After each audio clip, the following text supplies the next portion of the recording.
My dad was, and still is, my hero. I'm sure it sounds just like another worn-out cliché, and, hell, it might be.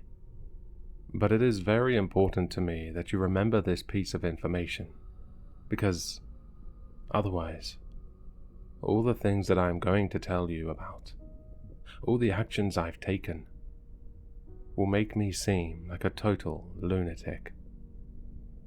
He was an anthropologist by trade, and you could tell from the moment you met him. Even as young as I was, I knew that my dad loved people. He was fascinated by them, and he adored everything about them. It was woven into the dorky Hawaiian dad shirts he wore when he threw spontaneous backyard barbecues, tucked into his palm as he enthusiastically shook hands with every barista and bank teller he met, and etched into the crinkles of his eyes as he lit out another boisterous laugh, the sort of laugh that made everyone else in the area want to laugh with him. People, it seems, loved him too. He wrote a lot of books, and apparently his personality shone even in writing, because they sold incredibly well. It was after the smashing success of one book in particular, one discussing folk legends in our home state of Colorado, that he decided we would buy the vacation home. God, it seems bitterly ironic looking back on it now. But we'll get to that. The vacation home was in a tiny Welsh town called Arthurdere. It was, as the Welsh name suggests, on the sea, and the town lined a semicircular divot in the country's coastline, flanked on either side by craggy cliffs. Only a short distance out from the beach, approximately where the center of the circle would be if it were completed, there was a tiny island. It was scarcely more than a large rock, harboring little besides a couple of small grottos and a smattering of gulls' nests. It was called Morgan's Isle. I only ever got to spend a couple of summers at that house, but I remember those summers very fondly. My dad was deeply interested in the area, not only because of his appreciation for Welsh culture, or what little remained after the gentrification of the area, but also because of some of the town's more unique attractions. Two in particular stand out to me as I reflect on it, and both involved the island. If you were outside at night, or when a dense fog had blanketed the town, you could hear a low, haunting melody rolling in off the sea. It was like someone playing the flute, resonant and mournful, far away across the water. My dad thought that it was the wind, catching in the cracks and crevices of Morgan's Isle, and flowing back out across the water. Friction from the sea-soaked rocks, producing the ghostly howl. During the day, he said the sounds of the town drowned it out. But at night, we would sit together on the back porch of the house and listen to the island sing across the inky sea. From our porch, it was also possible to observe the other phenomenon. If you looked out towards the island on a clear night, it was possible to see small, glittering points of light drifting over the dark water. They typically appeared in pairs, and they seemed to dip and swell as if riding atop the waves. My dad thought that it was a trick of the moonlight, perhaps an unusual reflection from something on the island or the shore, and he thought they were beautiful. Like diamonds drifting on the sea, he said. And I looked up at him, stars in my eyes, and agreed. I was only 9 when he disappeared. He had decided that he was going to go out fishing for the day. We had a small boat, and he went out on it pretty frequently, leaving in the mid-morning and not returning until the last dregs of sunlight were slipping from the sky. Usually, he would let me come with, and I begged to go that day too, but he wouldn't let me. I'm still not sure why. Maybe I had been particularly clingy for the days preceding, or maybe he was planning to go out and do something dangerous that morning. I don't know. But I do know that as darkness fell that evening, he didn't come back, and he never did again. They found the boat bashed up against the cliffs a few miles down the coast from Arthurdere, but no sign of Dad. While accidents like this were uncommon in the area, they were not unheard of, and it was ultimately written off as an accidental drowning. They trawled the area for a while, looking for his body, but nothing turned up. And after the worst plane ride of our lives, my mum and I had to bury an empty casket. We didn't go back to the vacation home after that. We were all right financially, as my dad had left us a sizable chunk of savings to supplement my mum's income. But we couldn't face going back to where it all happened. At the same time, though, my mum couldn't bear to get rid of the place, and so it sat, falling into disrepair for 11 years, until a few days ago. I recently turned 20, and after having something of an early life crisis, decided it was time to get some closure. My mum was not a big fan of my decision. If it was up to her, we would just let the house rot to nothing and never think about it again. But I had made up my mind, and before she could mount any real effort to stop me, I was bound for Cardiff Airport. I opted to check into Arthurdere's small inns, rather than attempting to stay in the house. This turned out to be a smart decision, as when I arrived at our old vacation home, it was in a state of severe disrepair. Being so close to the sea, weathering had taken its toll on the home's exterior, and the once well-kept garden had turned into a tangle of unkempt grass and thorny weeds. The interior was largely preserved, save for one room which had flooded through a hole in the roof, but a thick layer of dust had settled over what little furnishings had remained when we vacated the place. Evening was fast approaching, and I decided that it would be best if I returned to the inn to decide what to do with the place. As I was pushing through the door, I turned back one last time, half expecting to see my dad sitting on the stairs behind me. But no one was there. After a restless night, I decided to spend the next day, yesterday, out on the water. I bought some supplies from a dingy little tack shop and slid into a rented boat in the harbour. As I chugged out into the sea, I had this eerie feeling that I was reliving my dad's last day. Peering across the glittering waves, my eyes snagged on a narrow cave tucked into the jagged flank of Morgan's Isle. I started staring towards it for a moment, but stopped myself. What was I doing? I'd seen people try to approach the cave before, and a patrol boat would always stop you, saying that it wasn't safe for public access. Liable to collapse, they'd say. A tiny part of my brain whispered that they probably hadn't checked there all those years ago. They would have thought it was too dangerous, not worth the risk of searching. Maybe, just maybe. No, I shook my head as if to knock the idiotic thoughts out of my brain. I was there to get closure, not to open some silly, dangerous, and likely fruitless investigation.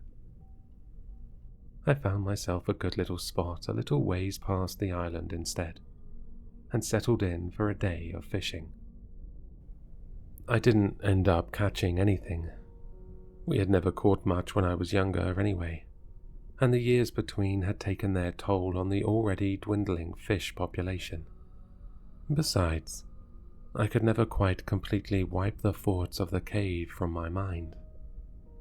Before I knew it, the long, uneasy afternoon had slipped away into evening, and darkness spread quickly across the sky like a stain. As I rounded the island, I could see no other silhouettes against the shimmering lights of the town. I was alone on the water, and I was so close to the cave. I dragged my palms down my face. I knew I wouldn't get a wink of sleep if I didn't at least check. And besides, now was the perfect opportunity, with no patrol boats crawling around. Hidden by the darkness of the open sea, I anchored the boat as close as I could to the tiny, rocky beach at the cave's mouth, and splashed my way to the entrance, wincing as the icy water soaked into my sneakers. Standing on the gravel beach, I fumbled in my pocket. I was relieved to feel the clink of my keyring against my fingertips. Pulling it out, I pressed the button on the small flashlight that I kept clipped to the ring, and its weak beam cut through the darkness ahead of me. The small comfort that the light afforded me was dashed as I heard scuffling from behind some large stones just a few feet ahead. My hand shook as I pointed the flashlight toward the source of the sound, and I stumbled back as a figure moved from behind the rocks. It had come out as a question, but as my disbelieving eyes flickered over the man in front of me, I was sure it was him. He was much older and far scruffier than he was when I'd last seen him, and he was still somewhat obscured by the shadows of the cave entrance. Still, I felt certain it was my dad. My heart leapt in elation, and I stumbled forward, slipping on the loose, wet gravel in my haste to embrace him. To my dismay, however, he started backwards, jerking out of the way of my open arms and slipping even further backwards, further into the cave. "There's no time, Carter." His voice was rough and strangled with disuse. "What?" He jerked his head backwards, indicating for me to follow him into the cave. I was so stunned by the strangeness of the interaction, by his sudden appearance, and by his form retreating further into the darkness of the cave, that I followed without question. At that moment, it seemed like the only thing I could do. While his strides seemed quick and practiced, mine were rendered unsteady by the slick rock beneath me. He was still just ahead of me, just on the edge of my flashlight beam, but I had to pick up my halted, slippery pace to keep up with him as he continued to press on. "There's no time for reunions yet. I promise you, all of that will come in due time. But for now, I just need you to trust me." I was out of breath from our rapid pace, and though questions burned at the tip of my tongue, I wasn't able to vocalize them. The walls of the cave seemed slightly closer now, and my claustrophobia built into a lump in my throat, further blocking any attempt at communication I might make. "Years ago, the day I disappeared, I discovered a ritual site in the back of this cave," he explained as I staggered onward. I don't remember what happened between then and 2 days ago. All I know is that I woke up here, with the ritual site glowing around me. I managed to find out the date from a passing boat. I don't know what happened, Carter. I'm so sorry for leaving you for so long. But I do know that something is happening tonight, in this cave. I don't know what will happen if we don't stop it. But I don't want to find out. And I need your help. My head was spinning with all this new information. He was still moving quickly in front of me. And, as stunned as I was, I lost my focus for a moment. And, with it, my footing. My toe caught a small ledge on the ground beneath me, and I tripped, halting for a moment as I caught myself on my hands, scraping myself badly. However, it was not the pain that I noticed. The moment I had stopped, so had my dad. I stood, slowly, and took another step forward. So did he. I took a few more, and he followed. But each time I stopped, he would too. It was as though he was determined to stay exactly as far from me as he was currently, just close enough to still be visible, just far enough to avoid the full power of my feeble flashlight beam. My blood ran cold. "Carter, come on," he said gruffly. Urgency and something else that I now know to have been hunger, distorting his tone. "We'll have to hurry." That had been the point all along, hadn't it? To hurry me along, feed me lots of information all at once, give me no time to think. But now I was thinking. It was a plausible story, sure. My dad had been a curious man, and if he had seen the same opportunity I had, it was certainly possible that he would have tried to explore the cave as well. An anthropologist would have been intrigued by a perceived ritual site, and if something supernatural had indeed happened, it could explain his disappearance in the manner that he described. But something still bugged me. As I mentioned, my dad had always loved people. Now the first person he's seen in 11 years, even if those 11 years were a timeless blur, arrives at the cave and he spends no time greeting them. Not even when that person is his own son. It didn't seem right. I tensed my hand around the keychain and, in one smooth motion, moved forward and focused the fail beam right on the figure in front of me. He jolted backward as quickly as he could, but it wasn't fast enough. Not this time, and I finally saw him for what he was.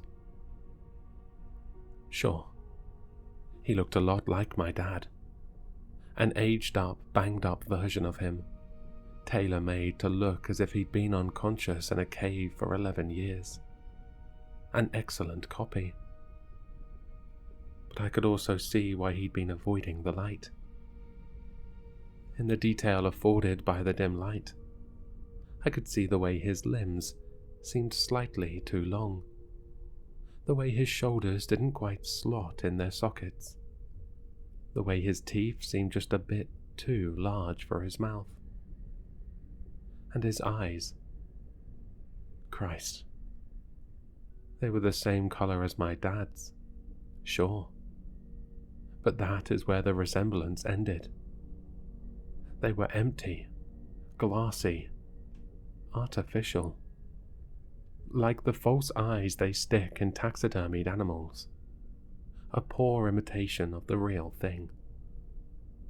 My dad was an anthropologist, and I know a person when I see one. this wasn't. The next few minutes are a blur in my memory. I remembered sprinting back in the direction I'd come, slipping and sliding on the algae-coated stone beneath me.